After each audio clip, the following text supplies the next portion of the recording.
Suas obras, também existem os que estamos a presenciar a bênção de ver os nossos filhos nos mostrando uma grande festa como esta.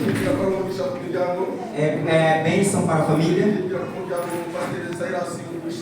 também pela família do pastor, por esta grande obra que Deus operou. E também a família do pastor Roberto, por esta festa que nós estamos a presenciar.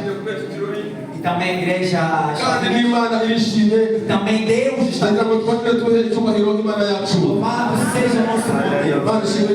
Amém. Hoje é o dia do Pentecostes. Não será fácil. São muita coisa para falar. Falar de Deus não é.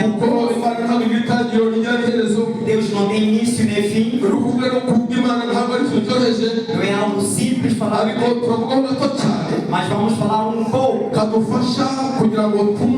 que vai nos ajudar a entender a vontade de Deus hoje. E vamos ouvir o que Deus quer de nós hoje. Não iremos longe do dia do casamento. E também não iremos longe do casamento. Mas não tem sido fácil falar algo que não seja visível e que isto tenha um impacto maior. E também existindo coisas visíveis. Não sei se entendemos. Falar de coisas não visíveis e isto se tornar e falar de algo que não é visível não é fácil. Mas no poder de Deus, aquilo que não é visto tem sido visto. Aquilo que não é visto tem tido também tem tido poder e autoridade. Nossa, Deus. Amém. Aleluia. Estamos tristes.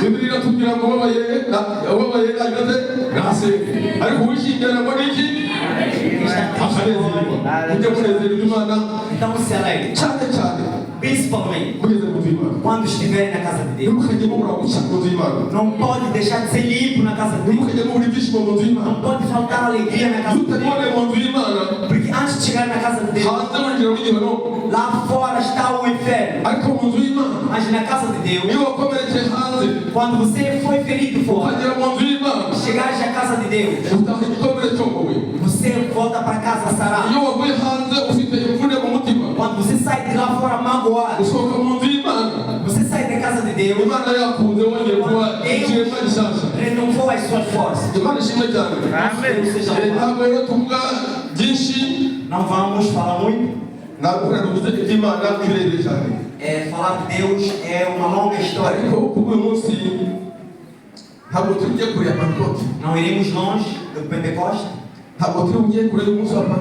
Não iremos longe do dia de Pentecostes. Por quê? Porque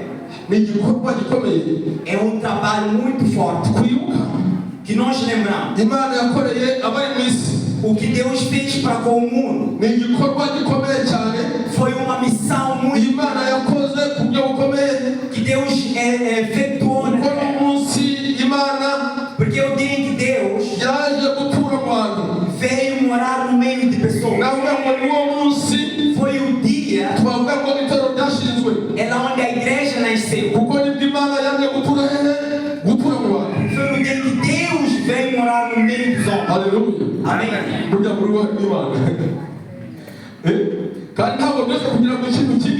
E não é possível que algo grande entre em algo pequeno. É possível. É possível um navio entrar numa viatura. É possível um caminhão entrar numa viatura pequena. Não é possível. Mas pelo poder do Espírito, algo grande entra em algo pequeno. Deus entra em nossos corações. Deus é maior. É por isso Aqui em casa eu posso construir. Porque o mundo é onde pousam os seus pés. E o Senhor onde pousa a cadeia.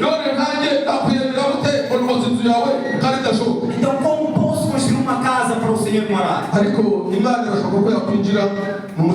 Mas é possível Deus entrar no seu coração.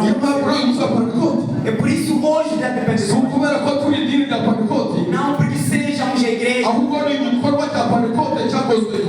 É um trabalho de Pentecostes executado no mesmo dia. O dia de Pentecostes era um dia que já vinha existindo. Mesmo antes da existência da igreja, este Espírito já existia.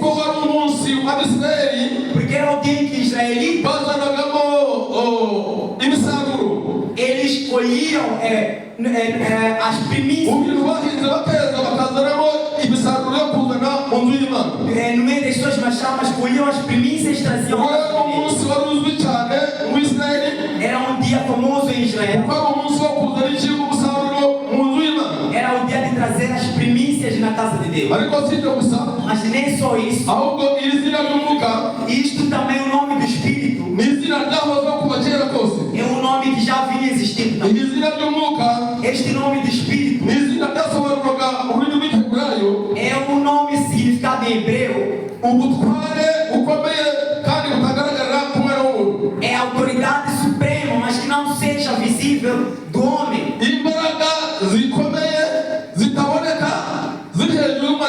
É um poder espiritual acima da autoridade do homem. Porque aquilo que não conseguimos enxergar, existe um outro poder, existe uma autoridade espiritual. E esta autoridade existia.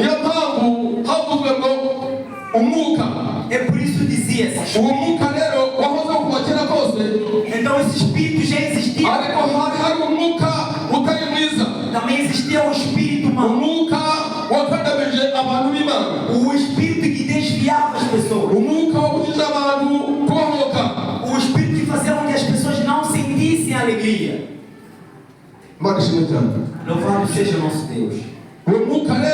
E esse espírito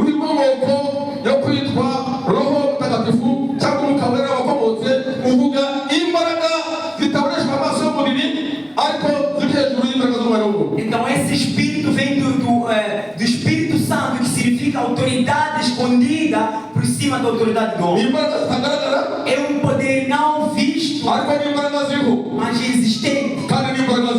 Também é um poder atual. É um poder ativo. É um poder operativo. Ele não é visível, mas causa impacto visível. Por isso o Espírito de Deus, antigamente ele existiu. Em Israel também este operava, mas era chamado Espírito de Deus. Mas este Espírito de Deus, ele não manifestava em todos. Ninguém recebia desse Espírito de qualquer maneira. Esse Espírito era dado a alguém. Alguém que queira ser usado por Deus. Alguém que está no plano de Deus para ser coisas especiais. Essa pessoa que recebia do Espírito de Deus. Vamos ver pessoas que receberam desse Espírito. Vamos ver Sansão recebeu desse Espírito. Porque Deus tinha um plano para Sansão. Isso fez com que Deus lhe desse do seu Espírito. Também vamos ver o Gideão. Vamos ver também Deus lhe dá do seu Espírito. Por causa do plano que Deus tinha para com a vida dele. E deu deste poder. E deu desta autoridade. E deu desta excelência. Isso fez com que também Daniel, as operações que ele fez com Deus, Deus dava o seu espírito por uma certa causa especial. Ele dava o seu espírito de acordo com a sua excelência. Por causa do seu reino, ele dava do seu reino. Mas esse espírito não era para todos. Era de pessoas específicas. Pessoas escolhidas para fazer ou colocar no plano de Deus aquilo que é. E segundo, era um espírito limitado. Era um espírito que pousava depois retirava-se. Ele vinha e te usava. Depois de fazer seu trabalho, retirava. Era assim como o espírito operava no Antigo Testamento. E esse mesmo espírito, ele era dado para andar e voltar, ou ir e não voltar mais. Ele nunca mais voltava por causa de uma determinada. É assim como aconteceu para Saul. Saul tinha espírito de Deus de liderar o povo de Israel. Ele tinha esse espírito de Deus. E chegou um tempo, o espírito de Deus,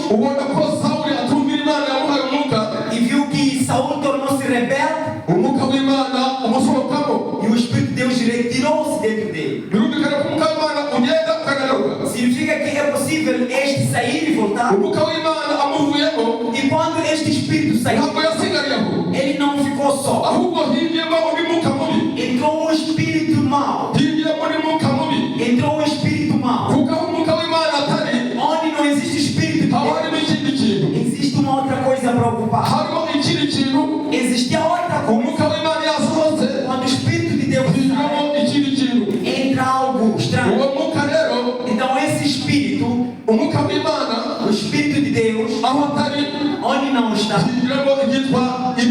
Satanás ocupa o mesmo lugar. E esses espíritos, eles também operam. São espíritos vindos dos céus, expulsos do céu por causa do pecado de Satanás. Foram expulsos juntamente com os demônios. E chegando na terra, eles operam. E pessoas são escravas por causa desses poderes celestiais. Pessoas vivem mal por causa desses. Essas autoridades fortes, ou porque vivem oprimidos. E as pessoas vivem na tristeza. Desde aquele tempo o Espírito não operava no meio de todos. O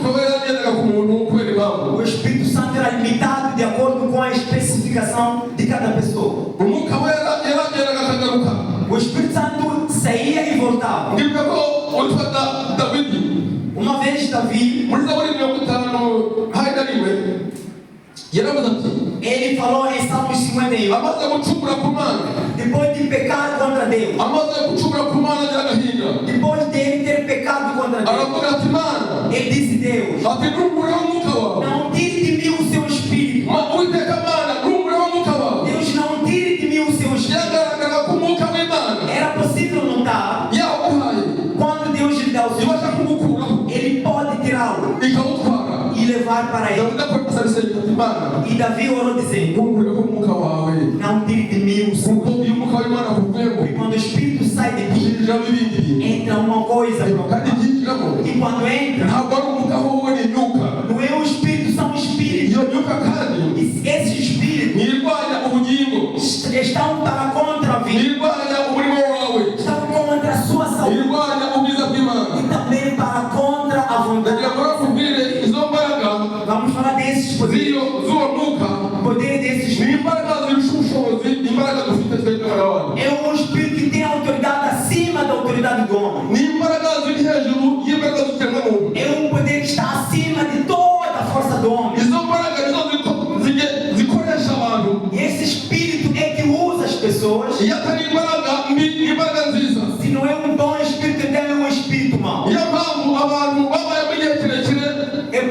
pessoas existiam por muito tempo. Eles vivendo por estas dificuldades. Mas chegando um tempo, Deus falou muitas palavras. E por este poder, o homem chamado Paulo, ele fala desses poderes que estão contra nós.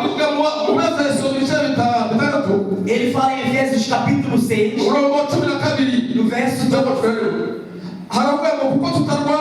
E porque não lutamos contra, não lutamos contra homens de carne e sangue, não lutamos contra homens que têm sangue, lutamos contra outras autoridades. E essas forças têm um poder maior, são poderes excelentes.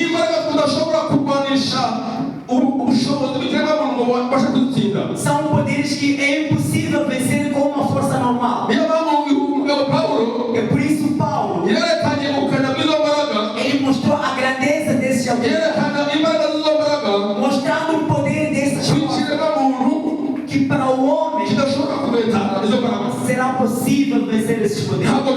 Não será possível. Não será possível. Para a natureza do homem,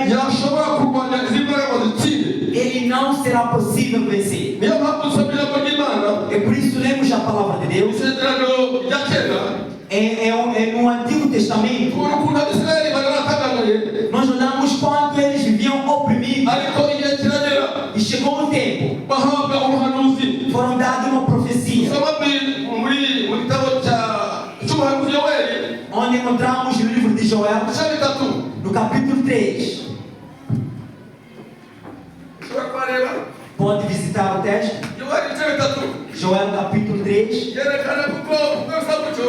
E mostra que se é assim, mesmo que as pessoas estejam a sofrer, mesmo que Satanás tenha causado sofrimento, eles eram seus cativos. Pessoas vivem feridas, mas ele mostra uma nova esperança. Ele mostra a esperança futura. E mostra que as pessoas do futuro têm mais esperança.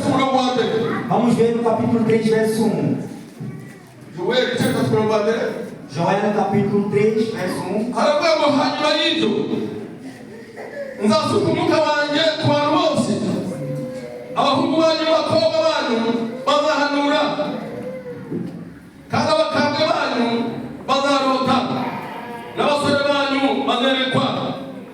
ndetse n'abagaragu banjye n'abana